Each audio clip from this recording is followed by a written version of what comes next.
Coming up on Mountain News at 6, we take you to Wise, Virginia, where a funeral service is about an hour away for fallen officer Michael Chandler. And we talk to leaders in Pulaski County about the overdose problem as the United States reaches 100,000 overdose deaths in 1 year. Cold weather is on the way back as we close out the work week. I'll have the latest on when showers move in and temperatures tumble coming up right now at 6. Dedicated to Eastern and Southern Kentucky, this is WYMT Mountain News at 6. The visitation continues at this hour for Big Stone Gap, Virginia police officer Michael Chandler in Wise. Officer Chandler was shot and killed in the line of duty on Saturday. WYMT's Zach Hawk is there and has been talking to some folks from out of state offering their support. Zach? Yeah, Steve, that's right. So a little bit ago, I met some members of the Billy Graham Rapid Response Team. Now, this group is from Charlotte, North Carolina, but one of the chaplains is actually from Wise.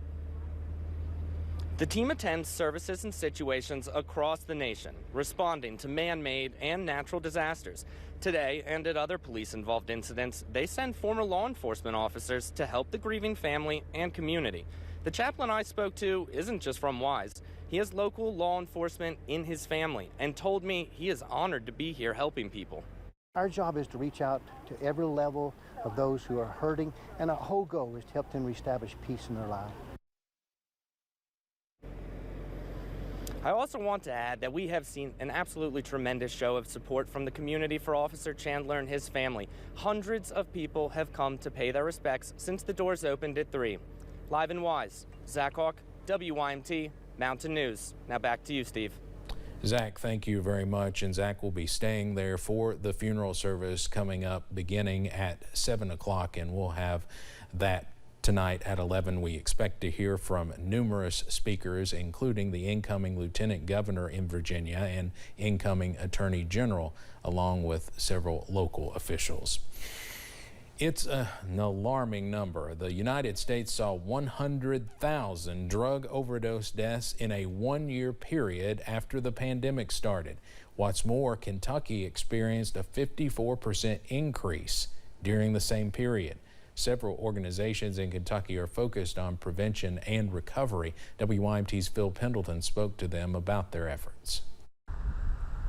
In a 1-year period, not long after the pandemic started, Kentucky saw its overdose rate jump 54%.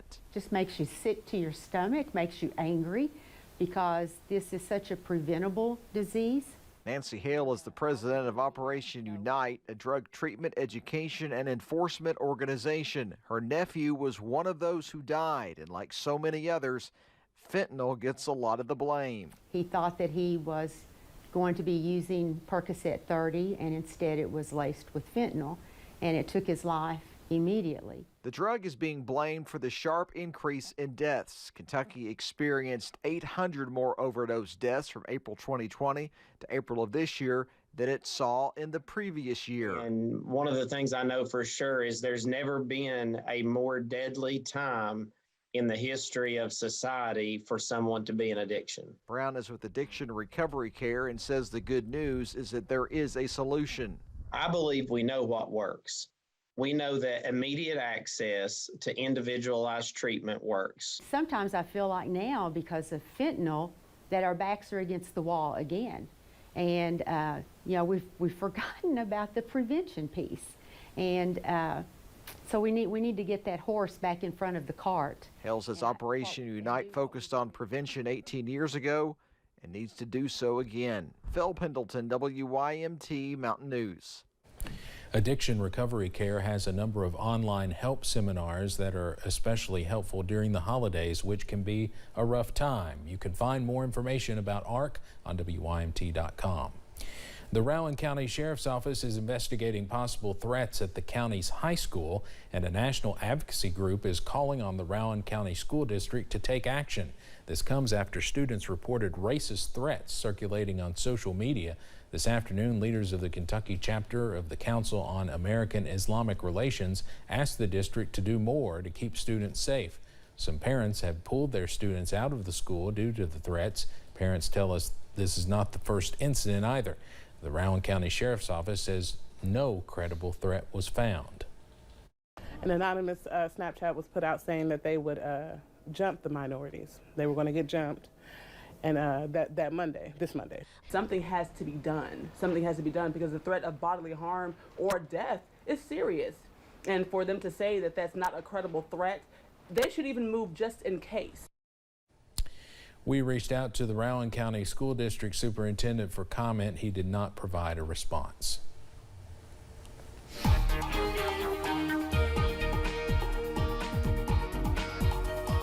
Well, you saw the look there from Zach's live shot there a few minutes ago in Wise, and we continue to see things as the sun sets there in Wise. There's our time-lapse camera. You can see still a beautiful sunset there this evening for the events going on in Wise, and even so, watching the last of that sun there go below the horizon there. Closer to home, outside the studios here at WYMT, well, night has fallen already here as we continue to see the darkness move in. Upper 60s, though, still at this hour. Despite night falling, a lot of us are going to hold steady into those mid-50s tonight. Wind gusts calming down a little, but still 14 miles per hour in Somerset, 17 in Logan. So we are continuing to see moisture, warmth move in on those southwesterly winds. We've kept the clouds at bay for the most part today. However, more moving in later on. We'll continue to see lows tonight in those mid-50s, if not rising a little bit, with mostly cloudy skies moving in, along with those breezy conditions. I'll have the latest on when that rain looks to move back into the mountains coming up in just a few minutes. Steve? Evan, thank you. Governor Beshear says Kentucky's COVID cases could now be increasing slightly. The governor announced 2,195 new cases of COVID today, increasing the statewide total to 766,830.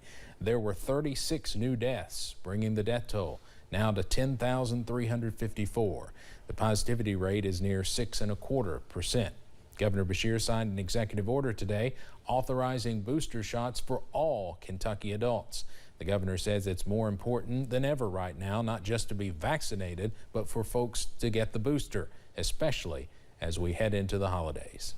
And we are moving in to the amazing holiday season with Thanksgiving and Christmas and other gatherings, which just last year proved that it can potentially be deadly. Because of that, it's more important than ever that we get people not just vaccinated, but we get people their booster. Now, everyone 18 or older living or working in Kentucky is qualified to get that booster shot 6 months after their second dose of Pfizer or Moderna, or 2 months after the single dose Johnson & Johnson. Up until now, only folks who are immunocompromised or work in high-risk settings were eligible if you were under 65. Now, the governor made the announcement today in a video message posted to social media. You can always find the latest COVID information over on our website at WYMT.com. Thanksgiving may still not be completely normal for some, but health experts say it's headed in that direction. WYMT's Corey Sanning has more. Thanksgiving is just around the corner, and health experts are aware that family members might plan to be together for that day. Thanksgiving is a very important holiday, and it's a very important tradition, and multiple generations will be together. With positive trends and higher numbers in COVID-19 vaccination numbers, officials with Appalachian Regional Healthcare feel encouraged. It has improved dramatically since the surge of the Delta variant.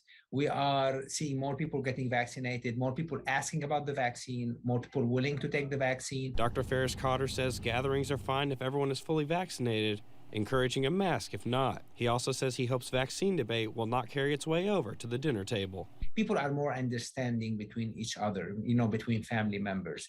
I know that as a country, we're still divided on some issues, but on a local level, I have seen people more understanding about things like that. Preparing to spend the holiday with his family, happy with the direction the region is heading towards since the pandemic began. We have a lot of people vaccinated.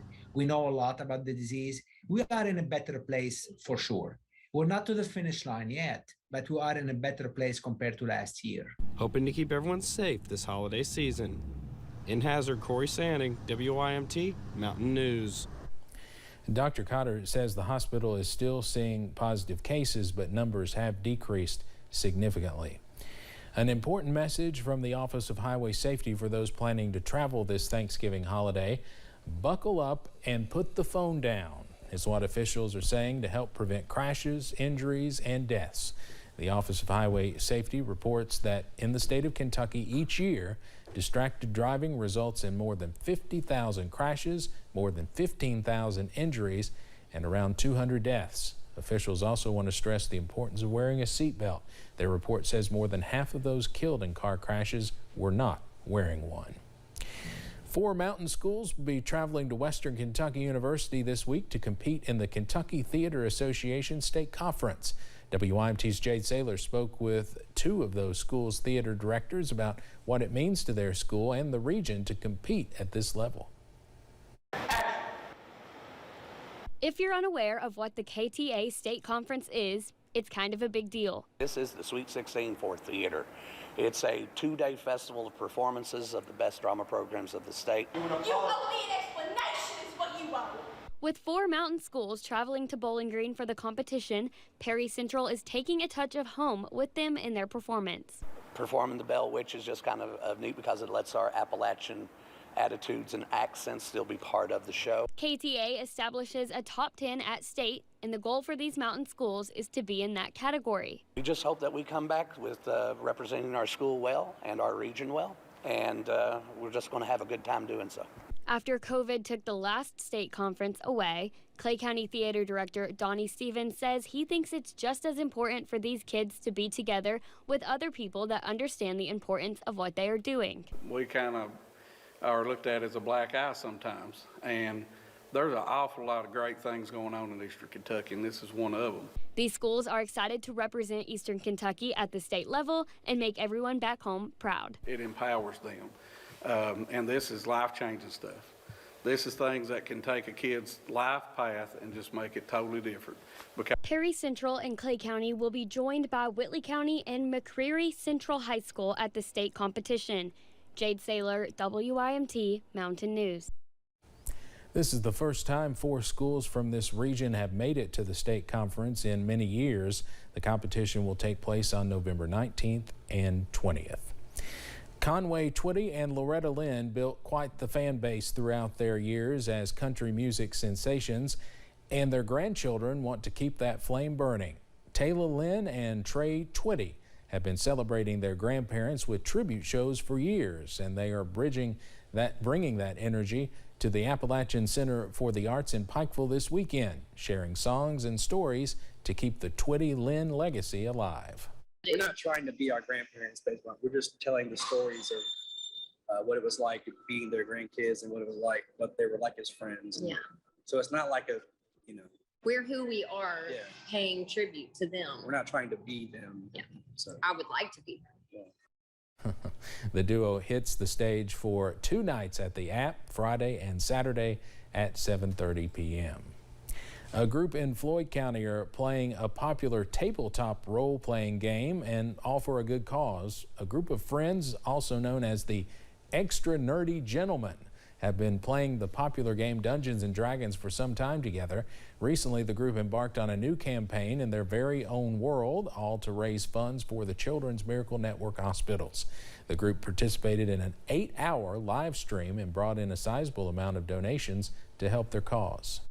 We, as just a small town group here in Eastern Kentucky, have raised over $1,800 for the UK Children's Hospital. We raised over 10% of what went to the UK Children's Hospital, so it's pretty nice. It's nice to think about, what we did and everything. Salmons and the group say they look forward to hosting more donation streams in the future, and we'll have more from their live stream tonight at 11. Our cold front continues to gather steam out to our west. I'll have the very latest on when those showers work back in. Straight ahead. And before Black Friday, say hello to Pink Friday. How this new holiday shopping experience can help small local businesses this holiday season.